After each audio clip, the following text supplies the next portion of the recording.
that what we have faced in the last 2 to 3 months, we have superpowers, economies, technology, personalities have all been humble, as COVID-19 has shown that a leveler. A lot of us have not driven out in months. We have not worn our breastplates. We have not gone to our office. But one thing for sure is that COVID-19 may not just be the only challenging situation we face or low moments that we face in our lifetime. There are bound to be other situations in our life that will challenge our journey. We may never be able to have control over these circumstances and events. However, we can control how we react to them, or more prudently, how we plan against such an event even before they happen. So it's on this basis that we have organized this webinar to give us the preparation, to show us the opportunities in situations like this. I like to refer to 3 quotations that have caught my fancy. First is a quotation from Phil McGraw. Say, don't wait until you are in a crisis to come up with a crisis plan. The second one is from Eckhart Tolle. He said, when faced with a radical crisis, when the old way of being in the world, of interacting with each other and with the realm of nature doesn't work anymore, when survival is threatened by seemingly insurmountable problems, an individual life form or a species will either die or become extinct or rise above the limitations of its condition through an evolutionary leap. The last is from the man I respect. I never met him, John Fitzgerald Kennedy, who was the president of the United States. He said, when written in Chinese, the word crisis is composed of 2 characters. One represents danger, and the other represents opportunity. Today, we are going to be talking about the opportunities in the crisis. And I challenge you to listen and take on the learning. As a church, we are interested in building the total man who can stand tall anywhere, whether in the ecumenical world or in the corporate world. The reason for the webinar is to make that complete man. In a short time, we were able to put together a class of established professionals who will share their perspective and equip us with the right knowledge to navigate situations like this, whether COVID-19 or not. Appreciate all our resource persons for their sacrifices, and also appreciate all those who have registered for this webinar. Once again, I want to thank you, and I encourage you to enjoy and indulge in this learning. I will go ahead to introduce to you our resource person. First, as they say, ladies first. But we're not taking her first because she's the weaker of them. She has an intimidating resume. Jo Sarah Chidebere is a PhD research student at the University of Huddersfield, United Kingdom. Her research focuses on media framing of terrorism in legacy and social media platforms. Mrs. Jo holds a master's degree in media arts philosophy and practice from the University of Greenwich, United Kingdom. She's a member of many professional associations, including the International Communication Association and the Political Studies Association. Sarah has served as part-time lecturer at the University of Huddersfield, United Kingdom.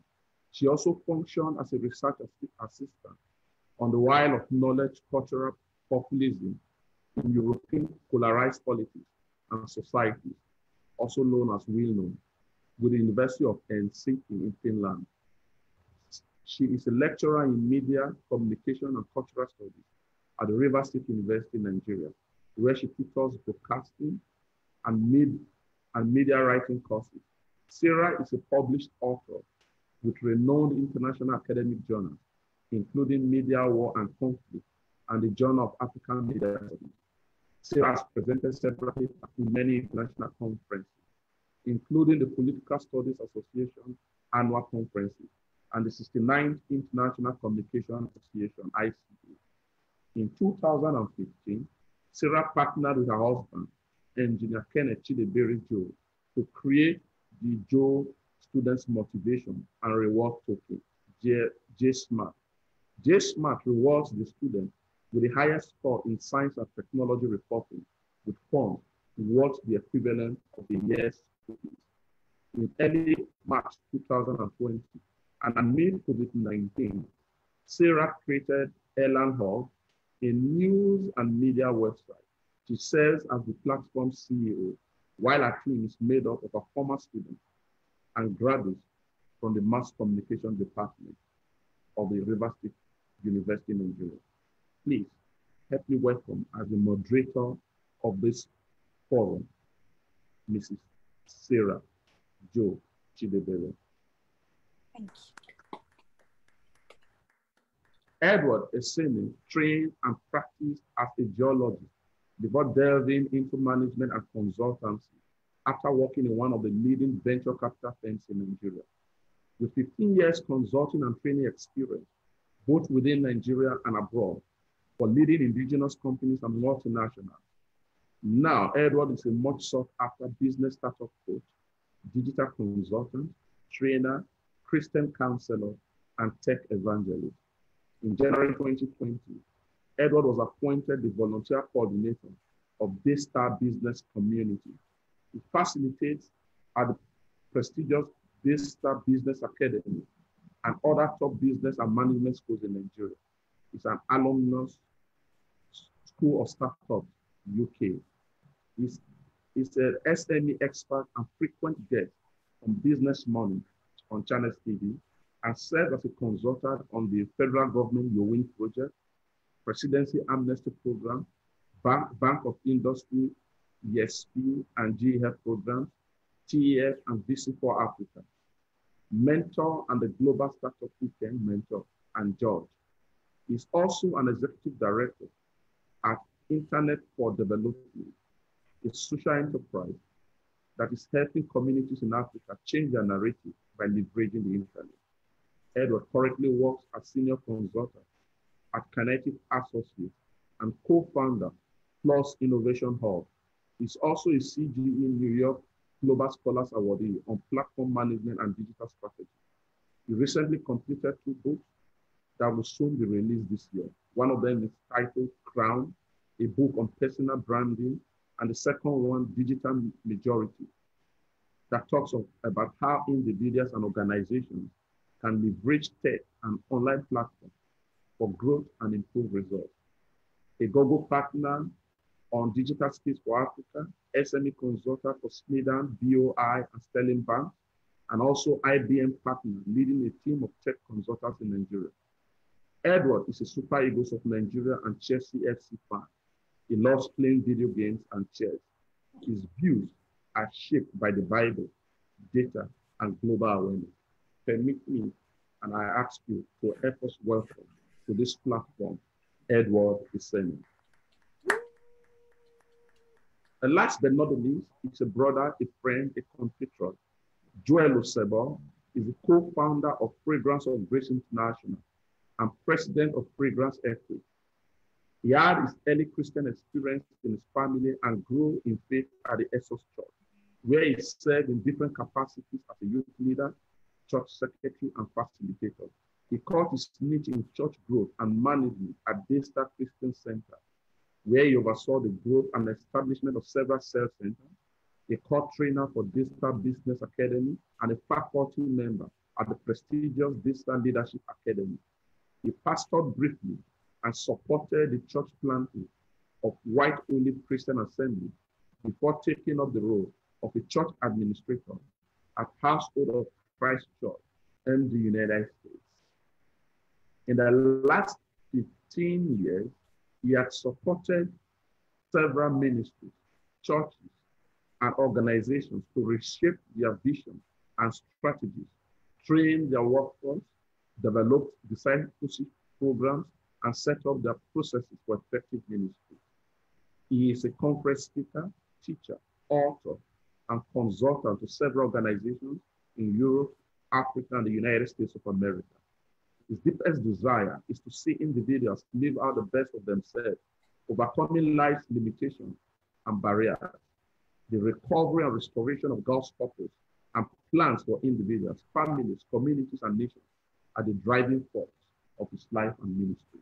He has a Master's in Divinity, an alumnus of the Daystar Leadership Academy, a member of the Purpose Driven Network, a member of Society of Church Consulting, United States, a certified Christian counselor from International Institute of Faith-Based Counseling, United States, an accredited small business consultant, and a graduate study student at Western Governors University, studying for an MBA in IT Management, Utah. He is a lead consultant at College Consulting Group, LLC, an IT and management consultancy firm in Maryland, United States of America. Joel Osebo is married and is blessed with lovely children. Please join me also to welcome heartfully Joel Osebo to this platform. Thank you. And I yield my platform to the moderator to continue. Thank you very much. Thank you so much. Thank you so much, Solomon Agba. That's amazing. I'm so excited to be here. So hello, good afternoon, everyone, and welcome to Thrive 1.0. Thrive is put together by the Thrive Consortium, an assemblage of young and inspiring minds with a burning desire to see people become the very best version of themselves. This program, which is themed Thrive in the face of disaster and create opportunities in adversity, is designed to help us redirect our focus from the difficulties that life presents to making the most out of the different phases and layers of unpleasantness. Although COVID-19, which has claimed the lives of over 300,000 people around the world, is clearly the greatest challenge of the century, we do encounter various types and instances of serious personal or societal difficulties that usually upset our balance. This means, therefore, that adversity, that is, a difficult or an unpleasant situation, is a norm and a state experienced by virtually everyone. Adversity is also, therefore, at the core of human existence. While we cannot at all times shape or regulate the challenges that life presents, I mean, who would have imagined that the famous 2020 would turn out this way? We can surely decide how to respond. For example, one of the most popular figures in the Bible is Isaac, Abraham and Sarah's son. Moses in the book of Genesis 26 records that once upon a time, there was a famine in Canaan, the temporary abode of Isaac at the time. Moses also noted that this was not the first time such an event had occurred. This parallels our present reality, as this is not the first time the world is experiencing a pandemic. Isaac's first impulse was to leave Canaan, owing to the extreme lack of food, but God asked him to stay, and Isaac obeyed. Moses records in verse 12 of the chapter that Isaac planted seed. He sowed and reaped in the same year, 100 times as much as he had planted, and the Lord blessed and favored him. The Bible says in verse 13, and the man Isaac became great and gained more and more until he became very wealthy and extremely distinguished. This means, therefore, that in the face of adversity, there are typically two responses. The first is to cower in fear and dream of the end of all things. Or the other is to sow, grow vigorously, prosper, flourish, in other words, thrive, and emerge even stronger as a result and in the midst of the problem. Today, I encourage you to do the latter. Thrive, sow, learn, act, become amid COVID-19. Thank God for this program. We have just the right set of people to show us exactly how to thrive. But more importantly, because they are actively doing things that are of significance in their spheres of influence, their narratives, which are laced with their personal stories, will illuminate us on the Thrive culture. During the course of the presentations, attendees will be issued on-screen surveys. Please do well to answer them, as the tool is key to measuring the effectiveness of this program. This program is also currently live on Facebook, so you can invite your friends to join. Without further ado, let's jump right in and welcome Joel Osebo, President, Fragrance Equip. Joel's lived experience as an international conference speaker, teacher, author, and consultant will shed the necessary light on creating opportunities in adversity targeting the global demand. You're welcome, Joel. Thank you very much. Thank you very much. Thank you very much. Well, I want to thank the organizers of this program for this opportunity to be part of this great mind, to share our thoughts and to share our perspective, but most importantly, to get feedback from you through your questions and see how we can all rub minds together and to be able to chart a path for this. You know, when Solomon, my brother, my co-compatriot, was reading out my resume, I said, oh goodness, that's a lot of information about church person.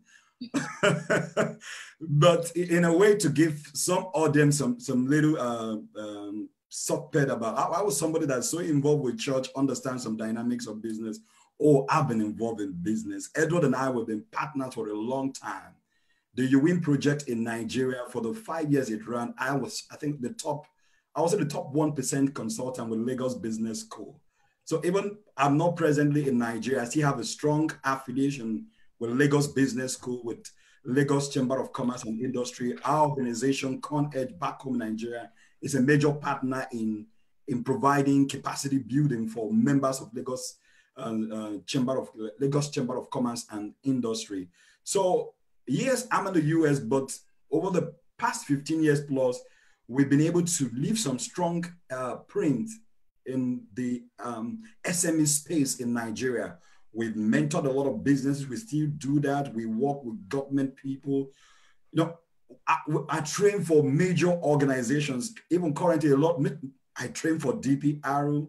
So, but let me not go there. But I just wanted to put out that information that, look, okay, I understand the business space in Nigeria. I was there for 15 years, you know, supporting business to grow. And so it's a privilege to do this.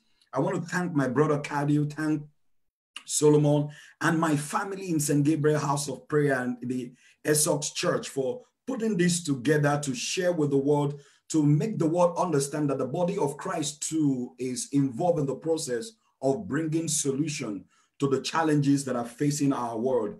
And I also want to thank, we call her Prof. Sarah. I see us doing great things in the future.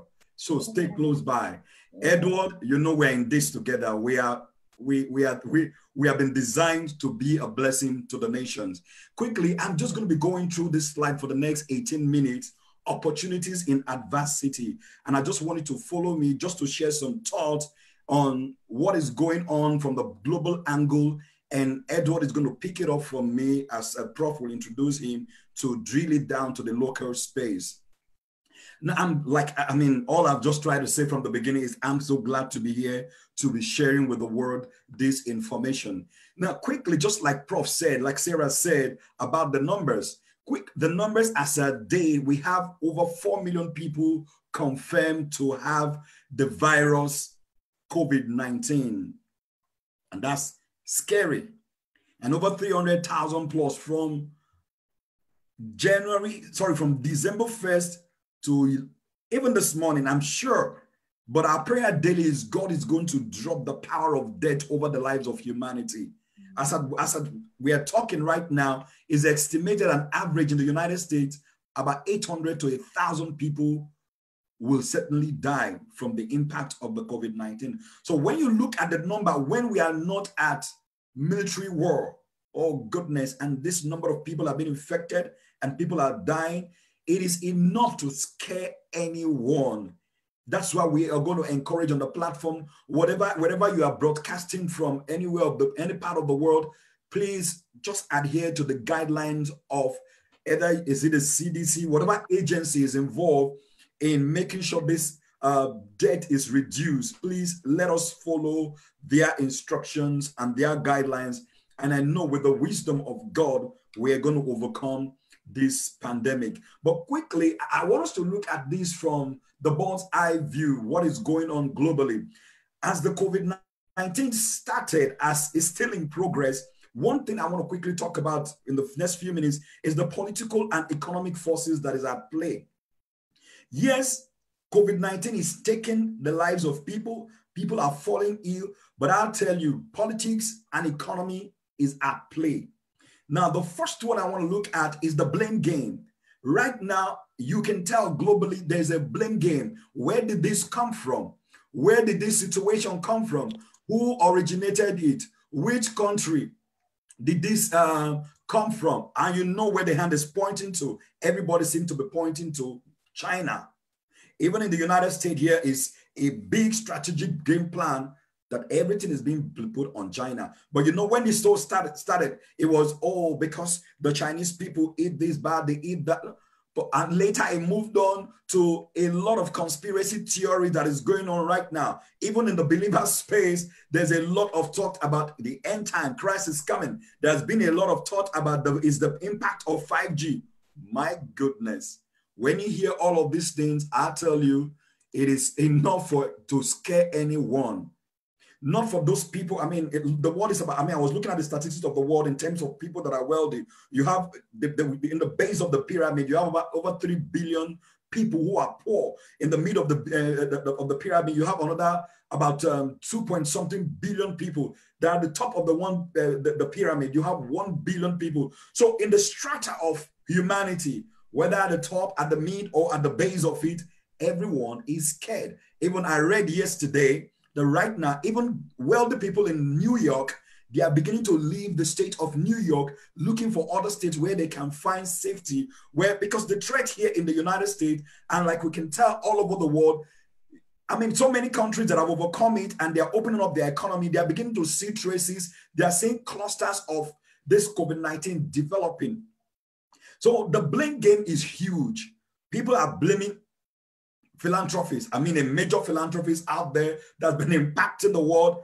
People are blaming him. This is one of their gimmicks. This is one of their strategy to activate the place of the Antichrist. Oh my goodness, my goodness. Let's take some cheap here, please.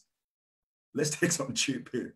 Because right now, we are all torn all about fables, tales, stories, distractions. People have taken advantage of it for politics, for economy. You can imagine, even in the United States, I know it would have happened all over the world too. People just hearing the fear that this brought, and people panic buying. People went to the stores, bought the whole top tissue paper. Even somebody, a family, 2 brothers, they bought over 18,000 hand sanitizer.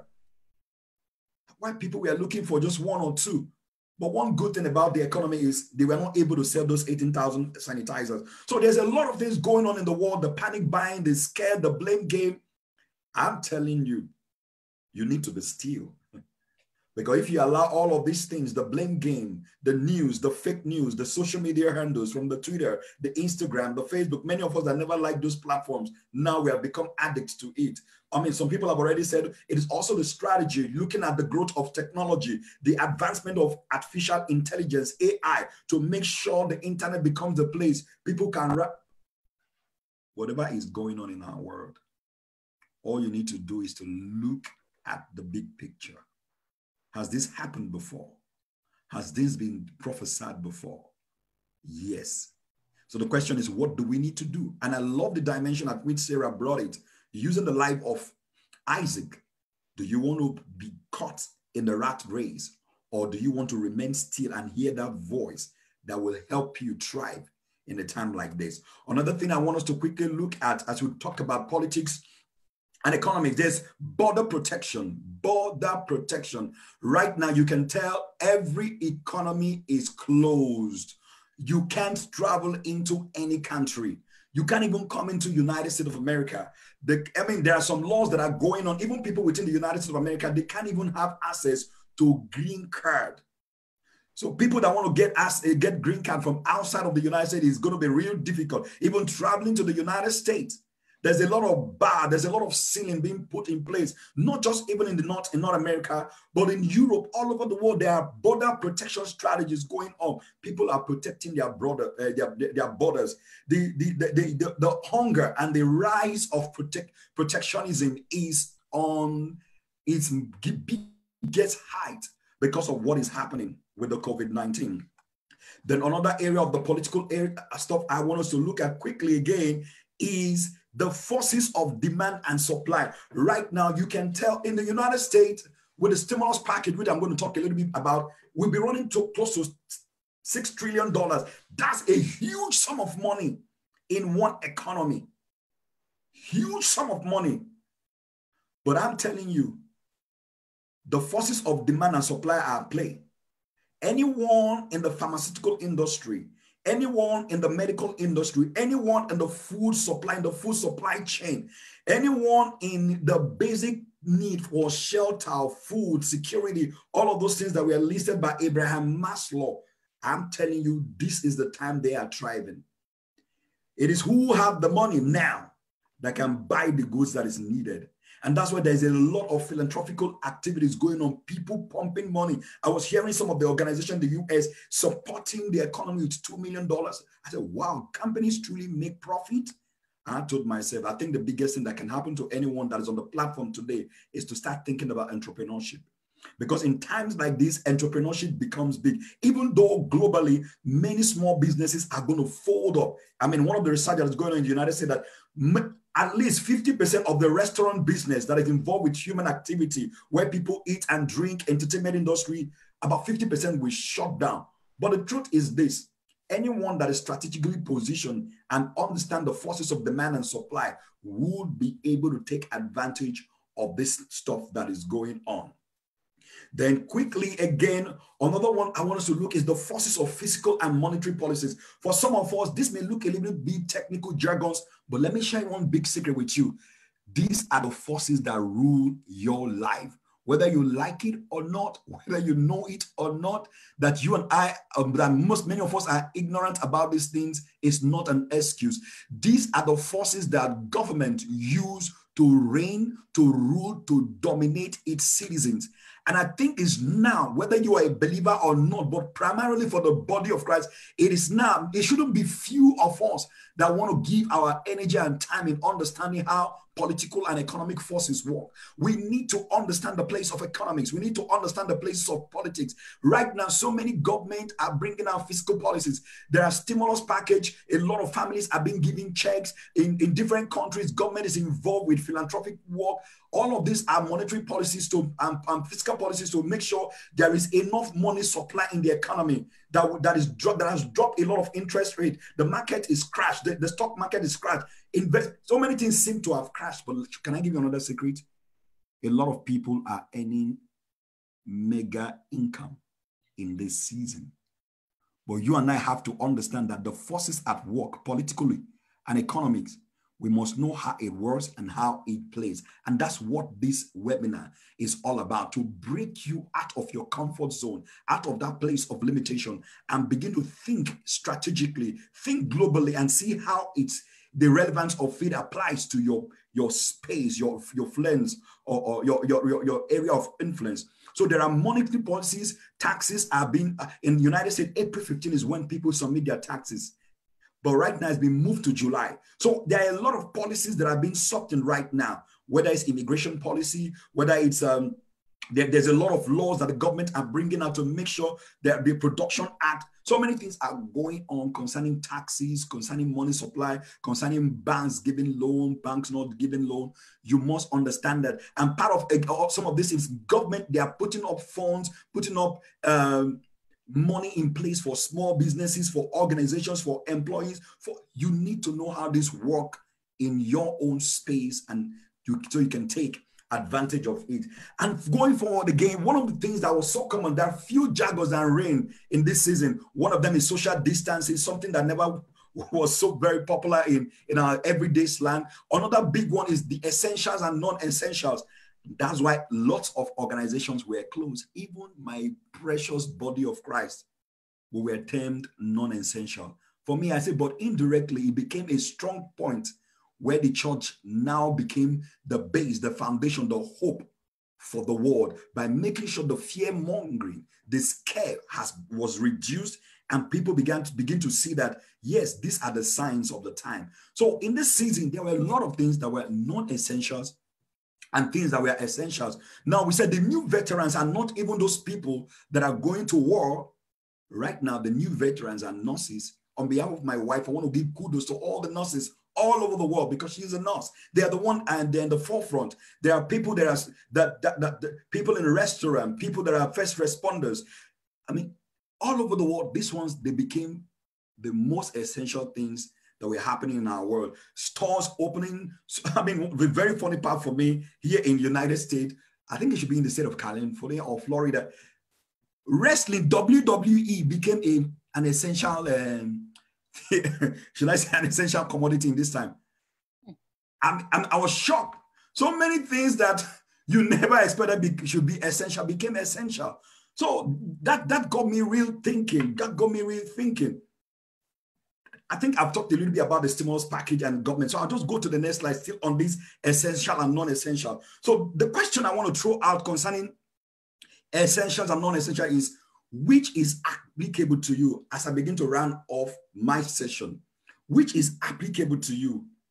Now, you may be on this platform as a career person, you have a job, or somebody that has a business, you don't have a job, or your business is closed. Like globally, everybody is feeling the pinch, the pain, the hurt of this COVID-19, not just about the loss of a loved one or those who are already carrying the virus in their body unknowingly, but for those who can find what to eat. So my question is, which is applicable to you?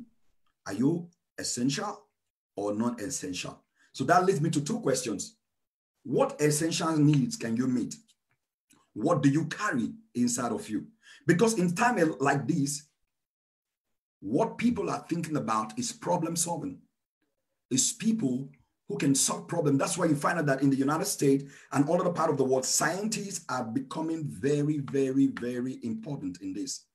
And it got me thinking about, in the area of academic development, the part of career development, have we really given enough attention to science? Because science is at play here on the physical dimension, but in the spiritual, in the visible dimension, the visible dimension, science is at play. The invisible dimension, spiritual power should also be at play. So that leads me to the next one. What do you carry? In what do you carry? I'm looking at what is inside of you. What solution can you provide to the world? I've talked about the economies, talked about the politics. Everybody's going to talk about the opportunities locally. But the question is, for you to be able to marry these two, you need to answer this question. What essential needs can you meet?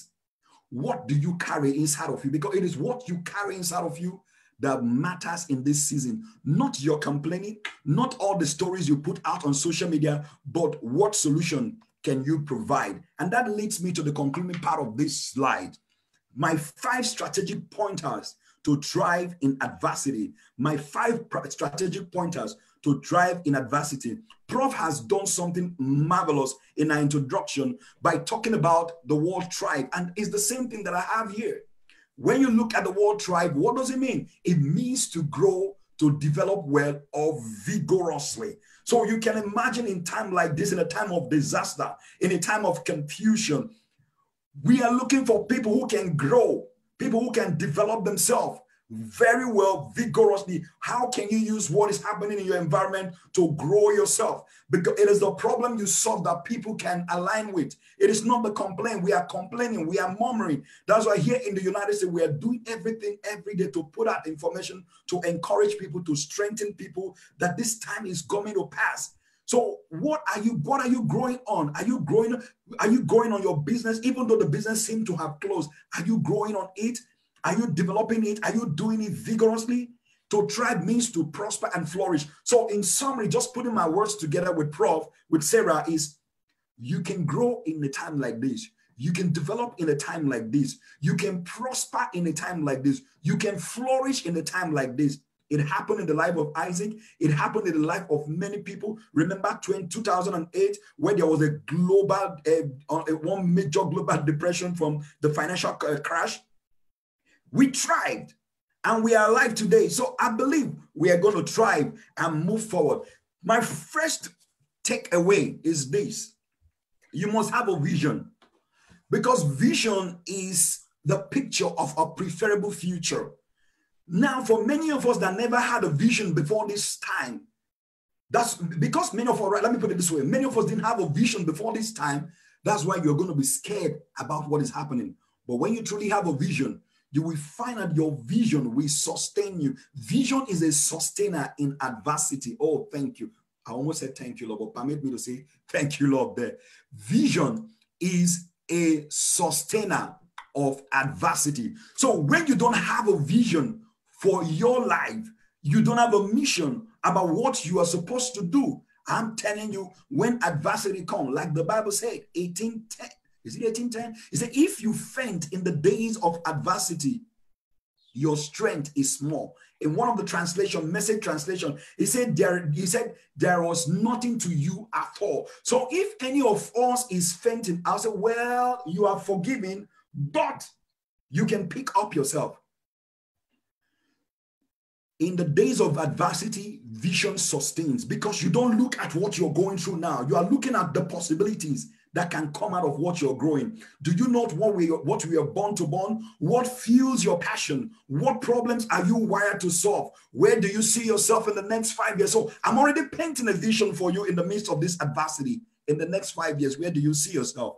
It is what you see in the next 5 years that will take you through this season that we are in. Then secondly, my second pointer is knowledge. Knowledge. What do you know? If you look at this picture, is a map of books.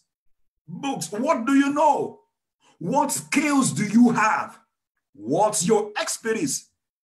Edward, Sarah, and I, we are blessed and I have the privilege to be on this platform with you today because of the little things we know, because we're still searching to know. Like you heard, Sarah is still doing a lot of research to know a lot of stuff.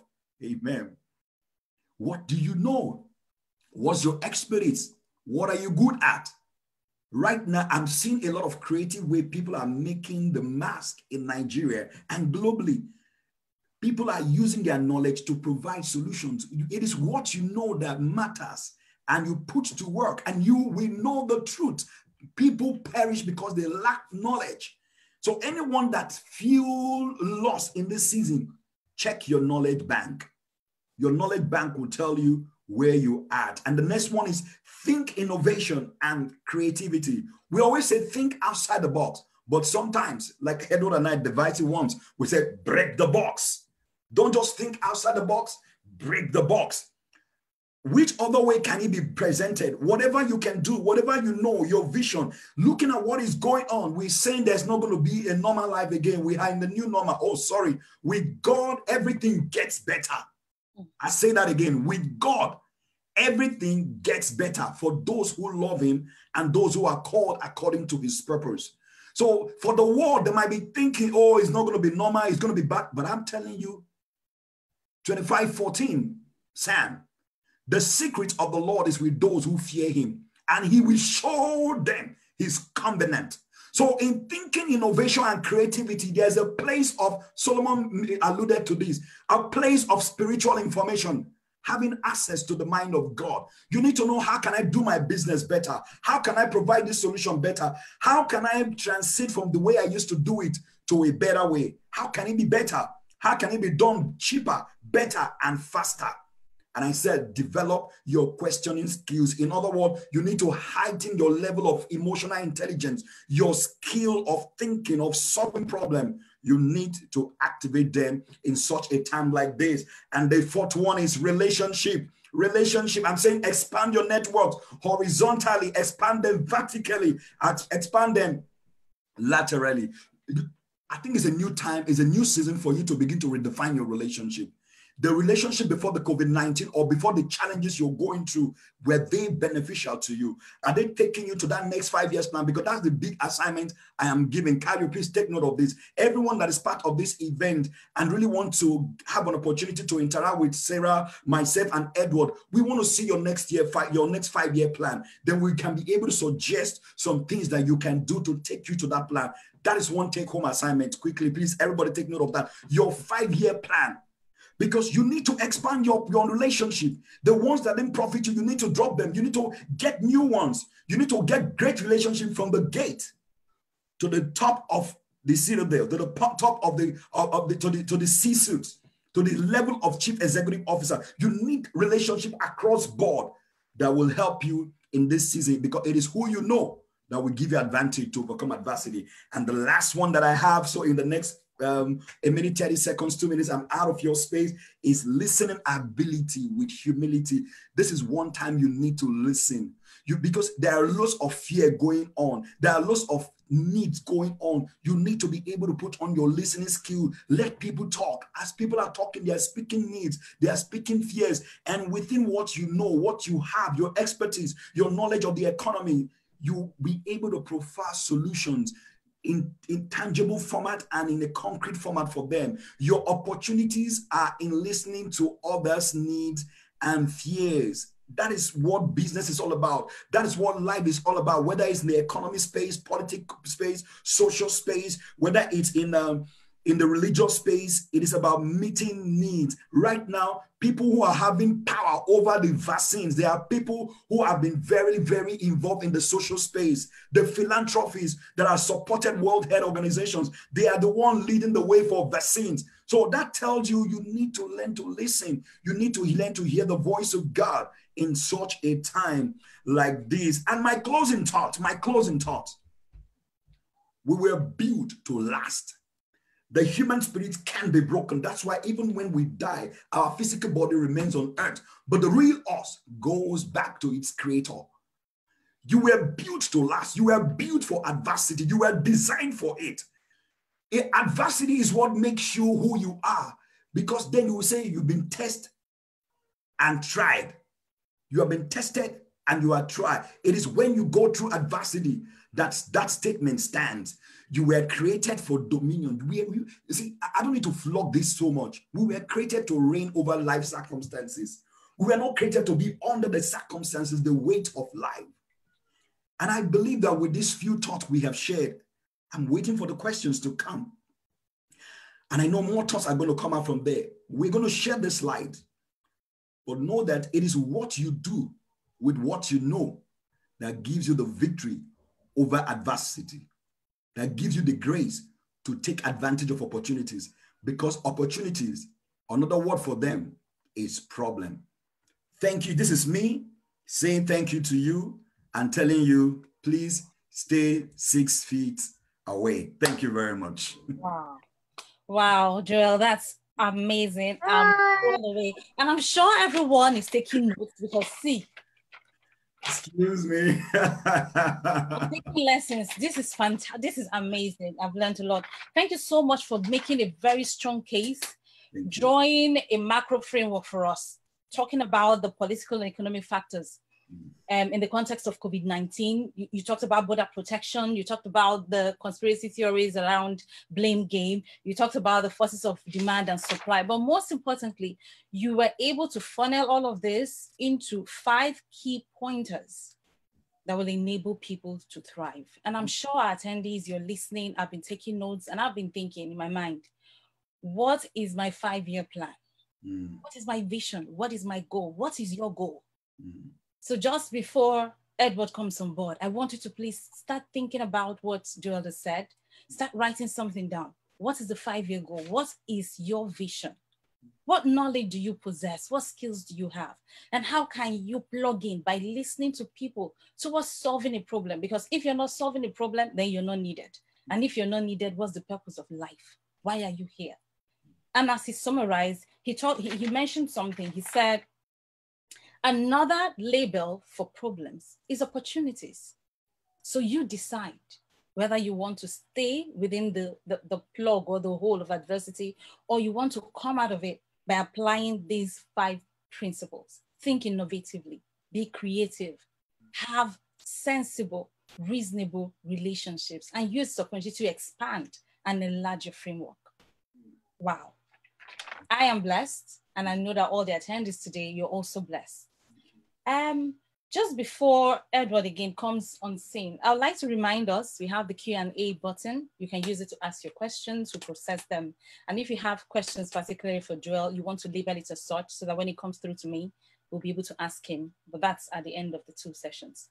So at this point, I would like to welcome Edward Esene. He is a geologist. He is a management consultant.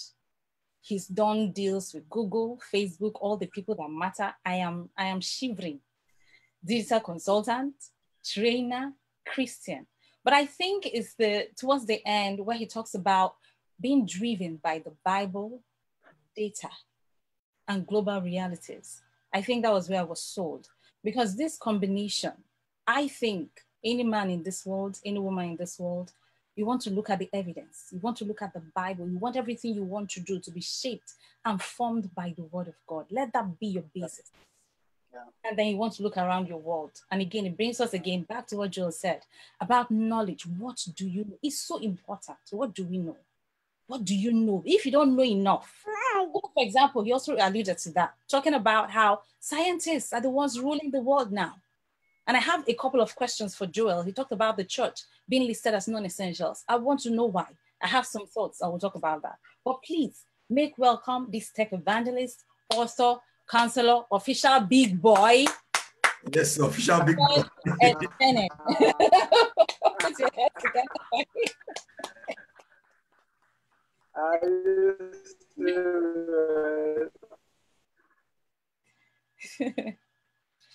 Good morning. Good from. Can everybody hear me? Hello? Can I continue? I can hear you. Yes. Okay. Thanks. So thanks, Sarah. Thanks, Pastor Joel. Thanks, Kalio, Solomon, and everybody. I hope I'm not missing out any other person's name. And thank you to everybody that is joining us. So my name is Edward. I'm not sure I can beat what PJ has done. Is my senior Oga, the energy, the passion, it has not dented in any way. Someone that I looked up to. Remember our early days in Lagos, in Nigeria, working with him, with Cornet, going around for trainings, all the several things. Even the win that I was on was also through his referral and recommendation. Thank you so much. Thank you so very much, Pastor Joel. I also wanted to ask, this is this eSocks? Remember we did a training for a particular... That's the church, that's the branch. Oh, okay. I was feeling somehow there, like that you needed to. You didn't want to make that interview.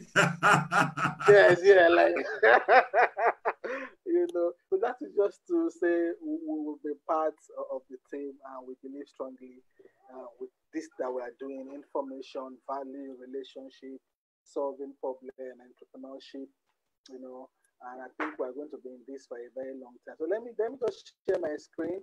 It's very, very interesting because I'm going to start where Pastor Joel ended.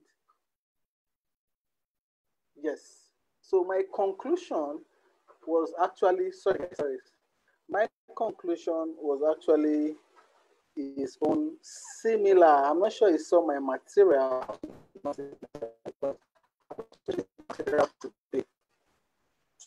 So, it's about, okay, this is where I want to say, if you guys can see it. 5 things is always about what next after this kind of session. What's the end game? What are the actionable steps people can do? So Pastor Joel talked about having vision, having knowledge, thinking innovatively and creatively, building relationships. That's very, very, very important. I like the picture he used. I like the picture he used in wrapping up that the peace and the Bible. Okay, so in that same light, the first thing that I said in making the most during any opportunity, making the most of any opportunity, is having an open mind. A lot of us were still thinking that because it's a lockdown, there are no opportunities. Everything is tight and hard and difficult. That's not true. So if the mind is not open, if the mind, which is the eyes of the mind, not our physical eyes, we would miss out this season. The next thing is information, or again, knowledge. You need to be in a place where you can get information. And I tie that with community. If you can see that on my screen, community. Okay. There are lots of information. Sorry, we can't see your screen yet. We can't see your screen yet.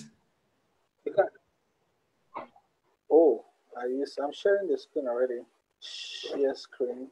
Okay. Can you see now? Can you see my screen now, please? Yes, Oh, yes. Edward, the screen is Oh, up. okay, sorry. Okay, thank you. So this is my conclusion. So I was trying to say, after this kind of session, what next? What will I do? What should I do? And I said the first thing is living here, having an open mind, being expectant, not allowing the mood or whatever is happening to quit. And the lockdown is not entirely a death sentence. It's not the end of the world. There are still opportunities in this adversity. There are people who are like Job said, people are making a kill even this season. But if we do not have an open mind, we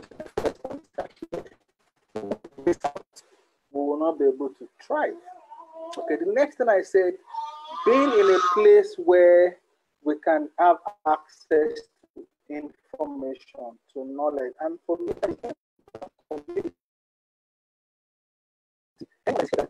in a community may likely miss out this season. So I'm a bit privileged. I'm in a community of some very high-tech gurus in Nigeria. So most things coming from Google, Facebook, IBM, Oracle, everybody, you know, they just drop it. Grant, aid, whatever it is. Okay, so I can fetch that information. Like I got one today, and I just shared it to my other sub communities. Okay, so it is important that we can act on, which is also knowledge. And the third thing for me is new skills, because of the things that are coming now. Some of us need to retool. Okay, we may not have the right skills currently to harness or take advantage of such opportunity. So we need to look for, in the pace of this 60 days, 90 days, 180 days lockdown, coronavirus is not going, what new skill sets can I have? Then the next one, which Joel mentioned as his point number 4, for me, relationship was network. Knowing people, having access is very, very important. Knowing people, having access is very, very, very important. There are people at the gates, there are people at the top. They have needs, they have fears, and they have demands. Okay, so this season, relationship and network is as critical as it can ever be. Then the last one, again, the God factor. Okay, there's just something about the season where we can enjoy grace and enjoy the help of God that we may not be able to explain. Because God has actually promised us that even though whatever it is happening out there, we would flourish, we will prosper according to His word. Okay, so let me move on to the beginning of my material. I just needed to conclude there because that was where I needed to start from there because that was where Joel's session ended. Okay, so I've looked at the Nigerian space for the third time. Our opportunities currently in Nigeria are in these 3 different baskets. There are opportunities offline. There are opportunities online. And there are opportunities within the government space. So this is the point where everybody is talking online, this, online, that. Yes, a lot of opportunities there. We've gotten some opportunities online. Okay, and I will share some of them when we get to proof of concept. Okay, number 2, is not entirely happening online currently. There are some few things happening offline that we should also pay attention to. Then there are opportunities within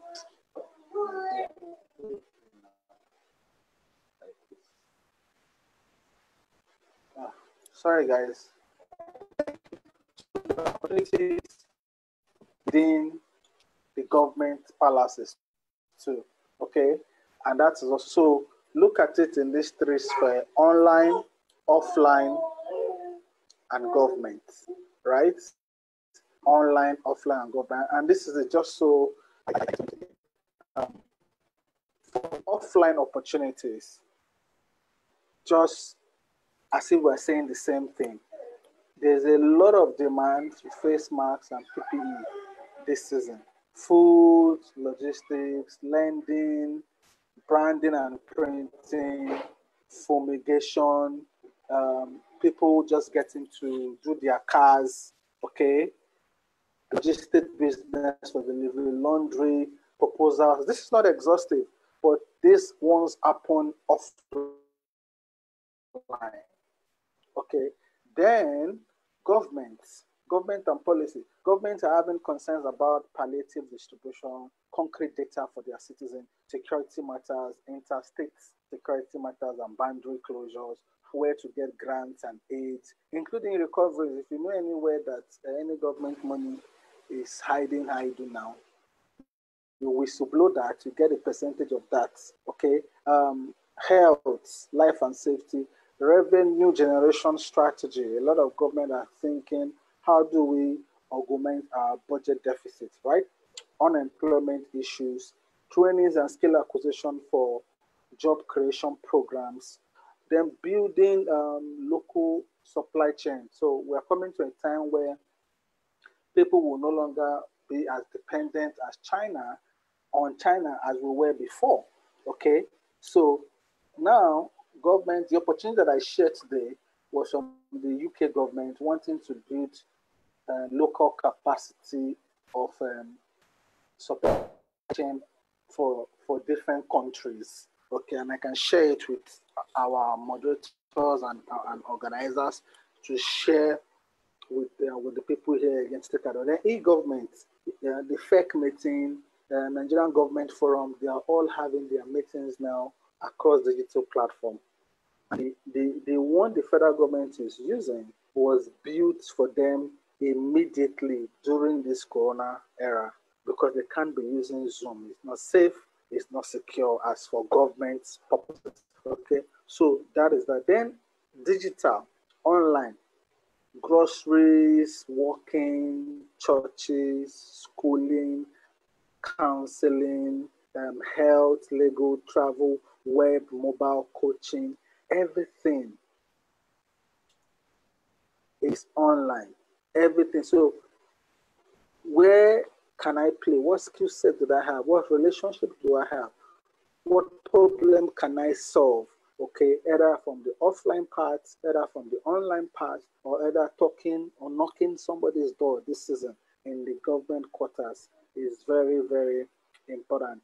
And just so I just share some proof of concept. If you can see this screen, I think I shared this with Pastor Joel then when we got it a week or 2 weeks ago. This is a request for face masks by Nine Mobile. How many quantity? 6,000 plus at 700 naira each, valued at 4 million naira plus.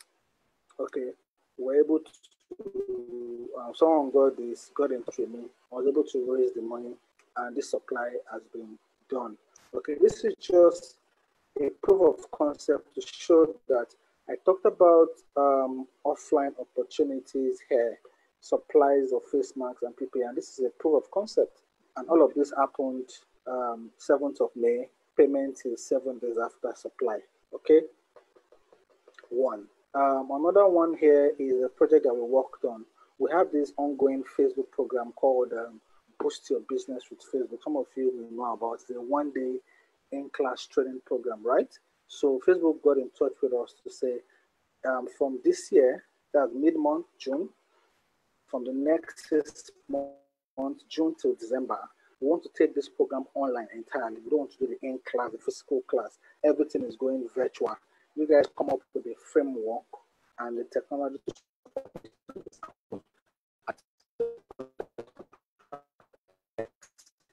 during this lockdown.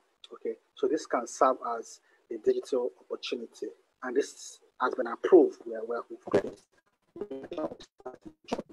Okay, this is another one from FanMake to run a campaign online for them for 2 months. The budget was 3 million naira, talking about how to position their products online due to the lockdown and coronavirus pandemic. So the background said the coronavirus pandemic continues to ravage the world, impacting industry, large, medium scale, small businesses, and even the strongest economy in a bid to stop the spread and all of those things, opportunities that are coming. And this last one was a request for a feasibility study that we got in April from Upwork.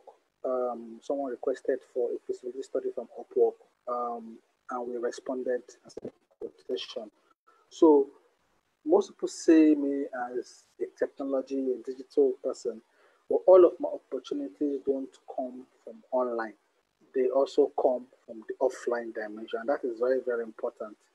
Very, very important. So again, that opportunity, the coronavirus pandemic is not just a disruption. It is not just causing negative chaos. There are opportunities that we need to start thinking about. The government here has a lot of money to spend on those beds, isolation center, branding, forms, to almost all the money raised from COVID, from foreign aid, they are going to be expended on something. So the government is spending money on something this season. And it is left for us to, as business people, be open-minded as entrepreneurs, to think and start reaching out, start knocking doors, start activating contact, okay, and start making moves. Do not hold on. I said this in one of the sessions that myself and Pastor Joy were on some few weeks back. Do not format title and say, oh, I'm a travel agent person. Travel agency is on hold. Move. Like Sarah said, you have to be solving problem now. Entrepreneurship is about problem solving. It's not about the title, the designation. You don't know anything about PPEs, about face masks, about digital marketing. There's a place of collaboration. You have a contact, you have a network, you can facilitate, you can initiate, you can collaborate. You may not be the actual person executing. Whatever place you find yourself in that supply chain, that value chain, there's something for you on that transaction, however big ticket it is. Okay, so this is very, very, very important. And this is how many transactions? Four. Two of them were offline, two material. I hope it just made some little sense, and I will stop here for now. Opportunities in adversity, where to look at in Nigeria, look at offline, look at online, then look at the government circles, which are also spending money this season. Right? Thank you so much, everybody. Wow, Edward, thank you so much. This is fantastic. I mean, being able to really break it down. Sometimes you attend seminars, symposiums, meetings, and it's just all about talk. There's no practicality, there's no evidence, and somehow people are beginning to think, okay, so what? Right? So it's really important you brought us to that point of, what do I do after now? You did not just encourage us to have an open mind, but then you demonstrated with core evidence how there are three tranches of opportunities now, not tomorrow, today, in the midst of everything that's going on amid COVID-19. There are opportunities and several. In fact, listening to you, I'm thinking, what's the next move? What else can I do? Should I call Edward and ask him to hook me up or link me to the next person or give me some of these contacts? So me, I'll be showing proof of concept as well. Millions of naira, checks. Joel, what do you think? We'll call him. I've sent him a chat already, Edward. Oh, all right. See, I'm not the only one thinking like that. So, Pastor Jay, I sent him that Excel stuff when we got it. He's always my guy. I reach out to him very often. Oh, interesting. Face masks, PPE, and people are really, like you said, coming up with innovative ways. In fact, yesterday, there's a lady, she's in her 70s now. She's in the US taking care of her grandson. She went there for Mugo and somehow decided to stay on, and she's legal there. Yeah. Now what she's doing is to make, she was really concerned, her daughter that she is with is a nurse, and she's really concerned about the whole COVID issue. What is she doing now? Because she's a seamstress. She's trained as a seamstress, made nurses uniforms for years.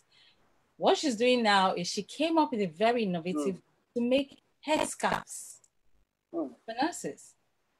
It was first her daughter. Now she's, giving to other people as well. Then apart from that, she's not just making the headscarves and caps for guys, but she did it in a way that is really, really innovative, protect people's ears from the tension and pressure that comes from masks. It's interesting what people are doing. You talked about online opportunities, groceries, because people can't go out. These are things that are really, really practical, measurable, that we can all begin to think about. And I know that the attendees are listening to you and they are so blessed. I am blessed listening to all of this. And you talked about the government space as well, palliatives. And I think the most relevant, which I will talk to you about, the questions that I'll throw your way will be really about the whole issue of citizens' data. What is happening? Why don't we have data in Nigeria? And so on and so forth. So yes, thank you so much. The questions are already streaming in. But before I take them, I would like to remind the attendees, the surveys are up. So please respond so that we know how to make this event better and how to even help you further. It's really, really important. Send in your questions, we'll process them, we'll ask them, and if possible, assign who you want to respond to each question. So if you want the first speaker, you say first speaker or you say Joel. Or if you want Edward to respond to your question, you also label it as question for Edward. So it's really clear and we know. And if you have questions for Solomon or Joseph or myself, it's also fine. We'll also respond to you.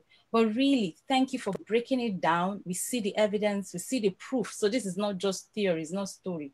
It's really amazing. But just before I start taking in the questions already streaming in, I would like to ask Joel, first of all, what does it take to be a Joel or Sebo? How did you get here? As brief as possible. We all have powerful stories, and me, as a storyteller, that is what I trade on, or how I like to describe myself. There's always a story behind people. I'd like to hear that story as brief as possible so that people know how to really relate with you. I'll say hunger, pains, genuine love for people, and genuine love for God. Hunger, pain, genuine love for people and for God. I think I'll just put that in summary. Then also God's purposes. There's so much that have happened to me. I'm sure a lot of people even on the platform knows. What happened, the things that I went through in life. If that's what for me, my message is focused on recovery, restoration, reconciliation. It takes to be Joel, you must be receptive to God. I think that helped me. And relationship too. I honor relationship. I respect relationship. Many may not have gone the way I wanted them to go, but I respect people. I respect their place in my life. And because for who I've become today, even to be on this platform is relationship. I'm sure you've post this meeting with Kalio and with Solomon, you can tell we have a relationship that is unbroken. Even with Edward, it's amazing. We saw each other from point of when we had Edward's migration into the social media space. You won't believe that I triggered it. Yeah, with your book, Get Rich Quick. I gave to him. I had that book for so many months, but Get Rich Quick by Marco. I gave it to Edward. Edward changed his trajectory and from management consulting and into digital marketing. So that's Joel for you. Just seeing people become the best of themselves through my own pains, through my own sufferings, my willingness to allow God to heal me from 2 major losses I've experienced in life, and to be in the United States and not know what to do, but to still get to the point where I say, okay, God, whatever you ask me to do, I will do. It's what has brought this man here. And that's why I'm on the journey of helping people to allow God, be God for them, to them. so that they can become the best that God has for them. So there's a lot of noise around Joel, but these are the things I can tell you: relationship with God, genuine love for people, my passion for hunger for knowledge, and also being receptive to God. That's what I can say. And the journey is too far. Wow, amazing. This is really amazing. Okay, I'll throw the same question to Edward. I mean, you've said a lot that there's a method to you. There's a method to the system that you apply, practicality, breaking things down, and yes, be in the world that's so chaotic. Because I think about data and I think about chaos. How is that? How do you marry both? How are you so calm in the midst of all these things that you have going on? What does it take to be an Edward Esene? Sincerely, I don't know yet.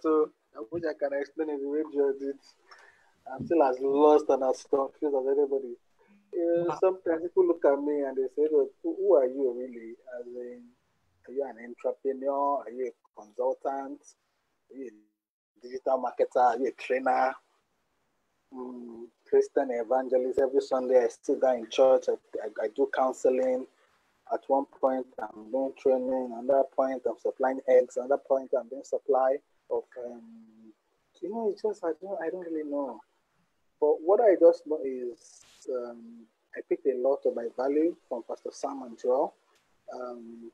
Being open, simple. And for me, I like to read. I like to work. I like to ask questions. And I like to move. One of the things that kills me is inactivity. I like to read, I like to observe, and I like to ask questions. So I'm looking at something on TV, and I'm like, this cannot be true. I go to Google, I research it. And I don't just read it from one place. I get information like an octopus on several sources, and I'm going to LinkedIn, checking out somebody's contacts, shooting the person a mail. As just like that. I'm just everywhere. Okay, so what I can, yeah. So that's me. Okay, so the takeaway from both your responses is for you to be either a Joel in this world and time or to be an Edward. You can't be one thing. Joe is more of a God lover. He's a pastor. Into ministry by force. But then, I mean, we are more of an entrepreneur. Me, I'm in the field. Okay. Yes, oh, wow. Yeah. I mean, there's something that I find a kind of similarity there. You can't be one thing. Joel is not one thing. Edward is not one thing. So I don't think anybody, to survive in this day and age, you want to limit yourself to be in one thing in a particular box. You indeed need to break that box and be better and be bigger and to evolve. And then be drawn and grounded by your core values. What I would say there is be aware. Yeah. Because we live in a world like my background, like Edward is saying, passionate about God and doing a lot of management consulting, but coming here, I'm already in cybersecurity. I'm into IT, even more. That's another dimension. Different dimension. That's Edward talked about openness, your ability to be open, to read your environment. Like you're in the research field, when you do a lot of research, you do it with an open mind. Look at what is going on in your environment. See, you talked about also your core. Look at where your core fits in the environment. It's about being aware. It's about being sensitive. It's about, sometimes many of us, we are being limited by prejudice, by religion, by our perception, by, permit me to use this word, being orthodox. But the world has been reshaped by technology. I don't know if you can hear me. Are you there, Sarah? Yes, I can hear you. Yeah, the world has been shaped by so many things. Artificial intelligence is coming out. Big data is there. IT security. So many things are shaping business, shaping. Now, look at what we're doing. These are normal things we want to do face to face. Yeah. Remote. For the past 2 months, I've been remote. I mean, in my office, they didn't want to give us the opportunity to remote because they want me to be in the office as an IT assessor. But right now, for more than 2 months, I've been here. And the truth is, I might not go back to the office until mid of June or end of July. Wow. So the world is changing, but is the world changing? Now, two things. The world, W-O-R-L-D, W-O-R. The word of God, W-O-D.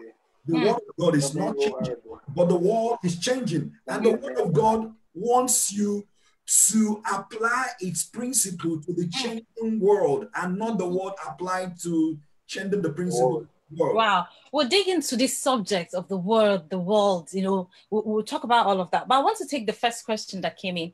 And the question is for Joel. She actually said, "Thank you, sir. You're simply amazing." I'll take the thank you for that.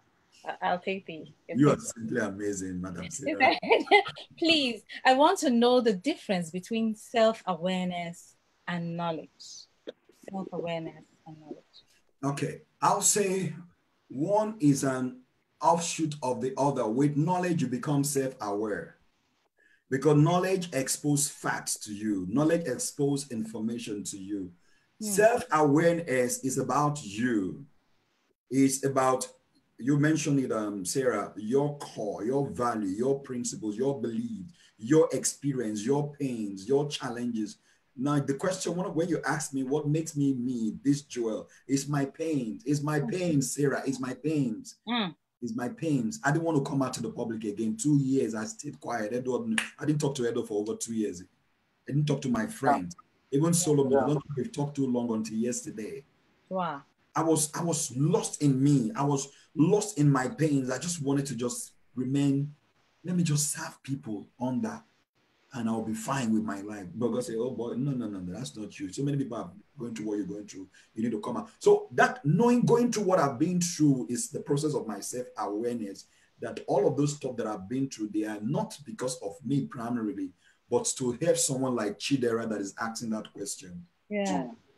So knowledge is just knowing about who you are. Not primarily just knowing about who you are, knowing about humanity. Knowing about the plans of God for people, why people should live here, what people should do. Then that knowledge of who a human being should be, by the name Chidera tells me she's a female, she's a lady. There are things a woman should know in terms of career, economics, politics, government, family. Those are information, those are knowledge that Chidera can get. Now, bringing it down to self-awareness, how do this knowledge and information apply to me, to my experience? How can I use it to be better? So they support each other, but it's the knowledge of what you know that you can apply to your own space. I mean, like Sarah is so special the way she is, Edward is, I am, Khalil, Joseph, Khalil, and Solomon, and everyone on this platform, even Kingsley. I saw my brother Christian Osege really acknowledging what Edward talked about. You just bring it to me. How does it apply to me? Just like what we did today. You are looking, knowledge is a global perspective of how humanity should be. But you now drill it down to my own self-awareness. How do I apply to all of these things? And how can I use the knowledge to become the best of me? I don't know, Edward, if I said things.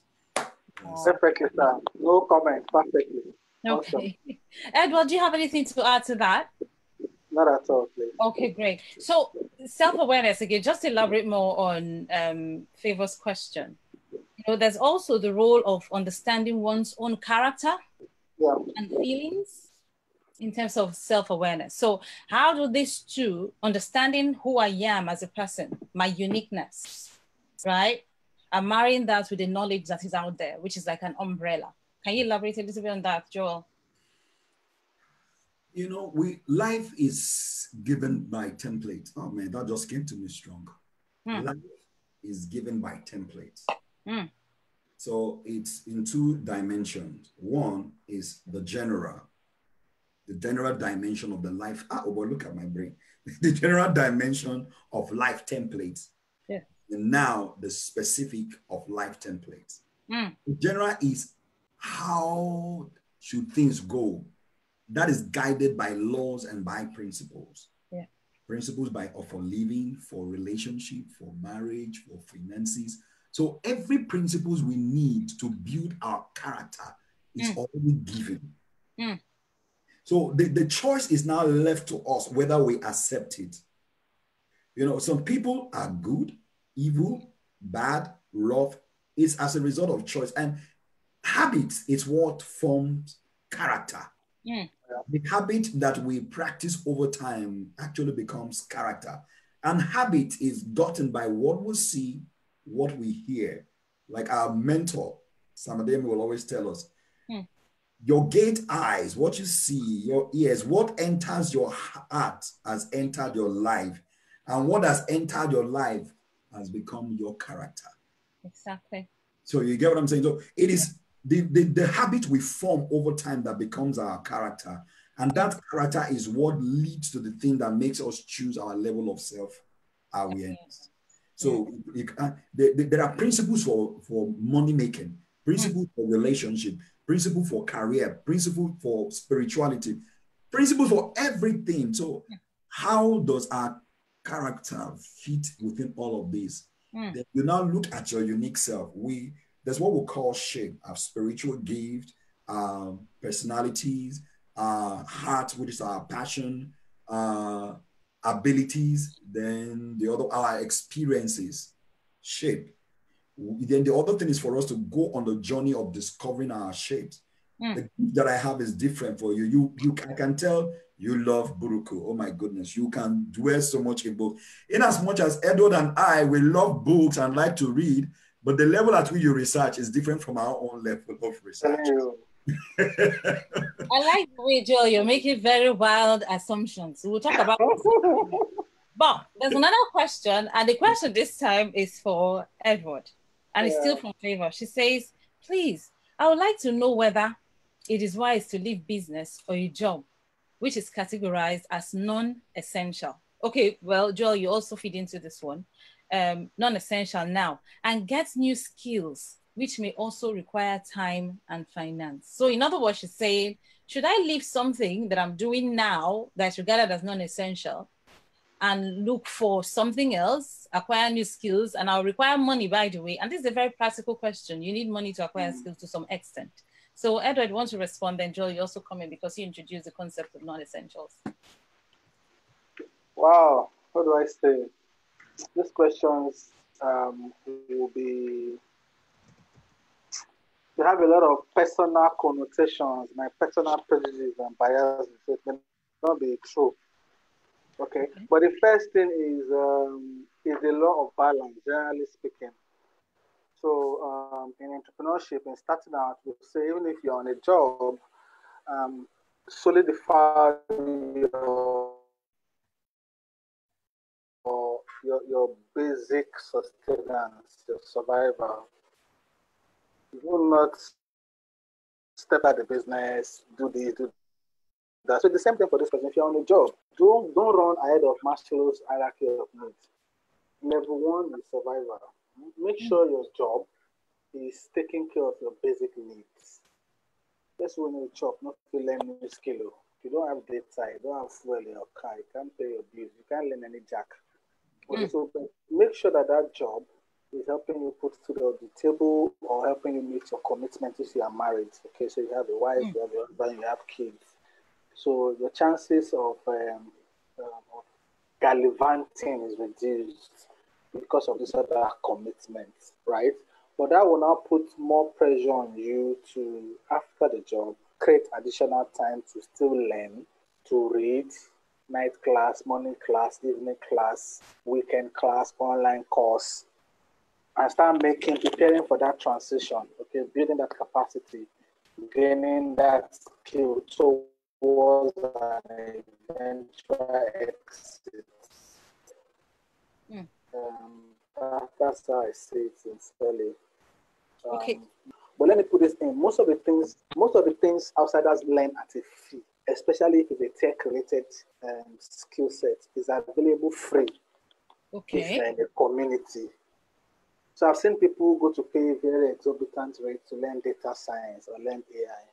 But as an IBM partner, I have a window to bring in people to learn those things in IBM's office in Lagos, Nigeria for free. Wow.